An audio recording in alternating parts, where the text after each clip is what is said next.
You think your job is tough? Seriously. Today, we're going to take a look back at a time when just clocking in for your shift was a literal life or death gamble. We're diving deep into the Industrial Revolution. And not just for a history lesson. We're here to understand the absolutely brutal price that was paid for the world we live in today. Okay, let's just be real for a second. What's your biggest complaint about work this week? I mean, really think about it. Is it the Wi-Fi that keeps dropping out, the truly terrible office coffee? Or maybe, just maybe, it's that one coworker who keeps, I don't know, stealing your pens? Look, we all have those days, right, where our job feels like the absolute worst thing in the world.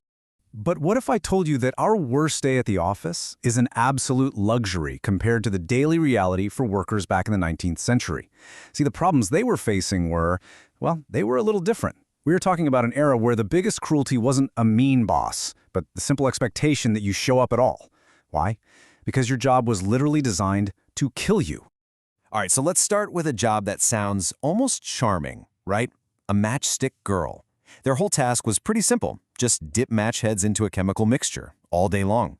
But the secret ingredient in that mixture? White phosphorus. And oh boy, did it come with a terrifying side effect. Yeah, this was caused by a horrifying disease they called phossy jaw. As these women, and a lot of them were just young girls, breathed in those toxic fumes day in and day out, the white phosphorus would actually settle into their bones, specifically their jawbone. And from there, it would just start to eat it away from the inside out. And the way this disease progressed, it was absolutely terrifying. You know, it would all start with something that felt like a totally normal toothache, but then came the swelling and then abscesses, leaking pus. And then came the truly nightmarish part. The jawbone itself would start to glow an eerie green color in the dark. I'm not making that up. Eventually, the bone would just die and rot away completely, leaving its victims horrifically disfigured. But you know, the physical horror was almost matched by the sheer psychological cruelty. So what happened when a worker actually developed phossy jaw? Did they get medical care? Time off to recover? Nope, they were fired. The second their faces became too disfigured or the smell of decay got too strong, they were just thrown out. Their health was completely worthless in the pursuit of profit.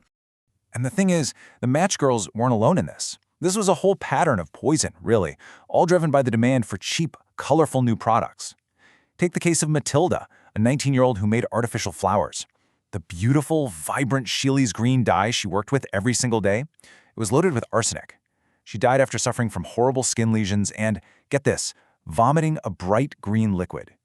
She was literally poisoned by the very beauty she was paid to create.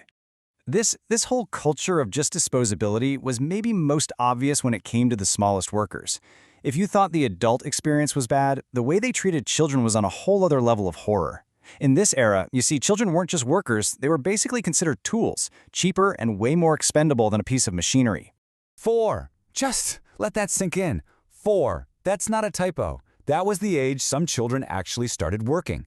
They were sold off by destitute families or just taken from orphanages to work in factories and mines because their small size made them uniquely suited for the absolute most dangerous jobs you can possibly imagine. So let's just compare two of these jobs, right? You had chimney sweeps, often just 5 or 6 years old, forced up these narrow, dark, soot-filled chimneys. So many of them fell to their deaths, or got stuck and suffocated, or developed these awful cancers from just constantly being exposed to carcinogens. And then you had the mule scavengers in textile mills. Their job? To crawl underneath active, high-speed machinery to pick up fallen cotton scraps. One wrong move? I mean, one single moment of hesitation, and they could be maimed, crushed, or even decapitated. So the crucial point here is this. That great leap forward we all read about in history books, it wasn't just powered by steam and steel. It was powered by the blood and the bones of children. They were treated with this incredible callousness that really echoed the era's baby farming scandals, a truly grim practice where unwanted infants were handed over to caretakers who, for a fee, would simply let them die from neglect. It's the same mindset. And this total disregard for human life, it wasn't limited to specific jobs or ages. The entire factory floor was basically a battlefield, where human flesh was constantly pitted against iron machinery. And believe me, the machine always won. Okay, just think about this. Today, every machine you see has guards, emergency stops, all kinds of safety features. Back then, absolutely none. There was an 1864 newspaper report about a woman working in a mill. Her dress got caught by a completely exposed 4-inch steam shaft, and for 3 minutes, 3 minutes, the machine twisted and crushed her body before anyone could even stop it. The cause of death? Multiple spinal fractures. This wasn't some freak accident. This was a predictable and, frankly, accepted cost of doing business. Let's just pause on that for a second. Imagine the constant noise, the fumes, the exposed, churning metal all around you. No safety net, absolutely no second chances. Now I want you to ask yourself honestly, faced with those conditions, could you even survive a single day, a single shift? But all of this horror, all of this suffering, it wasn't entirely for nothing. It was so extreme, so undeniably brutal, that it forced a breaking point. This suffering became the fuel for a completely different kind of revolution, a revolution for human dignity. And there's a really clear cause and effect here.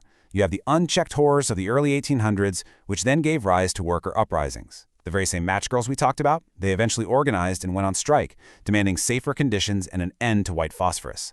And it was their bravery and the bravery of countless others that created this massive public pressure that led directly to the first real labor protection laws. Things like the Factory Acts, which started to limit child labor, mandate some basic safety, and shorten that grueling workday. So what does all this mean for us today? Sitting in our climate-controlled offices, complaining about slow computers. What is the ultimate point of looking back at all this darkness? It's this. The basic safety standards we all just take for granted, things like the weekend, the right to not be poisoned or maimed by our job. These weren't gifts. They weren't handed down from on high. They were bought, with the blood, the bones, and the suffering we've just talked about. So the next time you're having a bad day at work, just remember the people who were crushed, who were poisoned, who were disfigured, so that your biggest worry could be a paper cut.